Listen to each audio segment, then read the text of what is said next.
Hi friends, welcome back to our channel Kanchana కథలు. మీరు కనుక మన ఛానల్ని ఫస్ట్ టైం చూసినట్లయితే ఒక చిన్న లైక్ చేసి మన ఛానల్ని సబ్స్క్రైబ్ చేసుకోండి. ఈరోజు మనం వినబోయే కథ పేరు సింహం మరియు చిట్టెలుక. ఇక కథలోకి వెళ్ళిపోదాం. ఒక అడవిలో ఒక సింహం ఉంది. ఆ అడవిలోనే ఒక చిట్టెలుక కూడా ఉండేది. ఒకనాడు సింహం చెట్టు క్రింద పడుకొని ఉండగా పక్కనే ఉన్న కన్నంలో నుండి చిట్టెలుక అటు ఇటు పెరిగెడుతూ ఆ సింహం కాలుకు తగిలింది. సింహం ఒక్కసారే పంజా విదిరించి తన కాలు క్రింద చిట్టెలుకను అదింపట్టింది. చిట్టెలుక గడగడా వణుకుతూ, మృగరాజా, నేను చాలా చిన్న ప్రాణిని, నన్ను ప్రాణాలతో విడిచిపెట్టు. ఎప్పుడో ఒకప్పుడు నీకు ఖచ్చితంగా ఉపకారం చేస్తాను అంది దీనంగా. చిట్టెలుక మాటలకు సింహం చాలా పెద్దగా నవ్వి, ఏమన్నావు? నీవు నాకు సహాయం చేస్తావా? నా కాలి గోరంత కూడా లేవు. ఈ అడవికి రాజును నేనెక్కడా?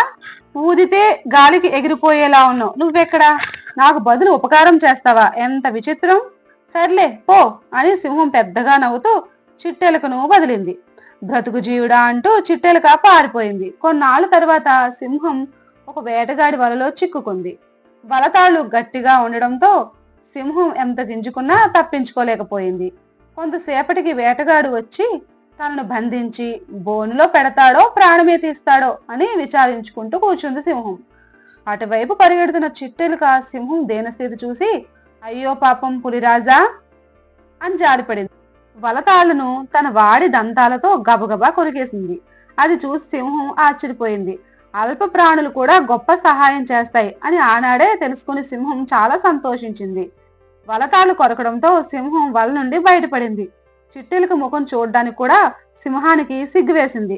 ఒకనాడు నేను నిన్ను చాలా చిన్నదానివేని, నా కాలి గోటికి కూడా సరిపోవని ఎసిరించుకున్నాను.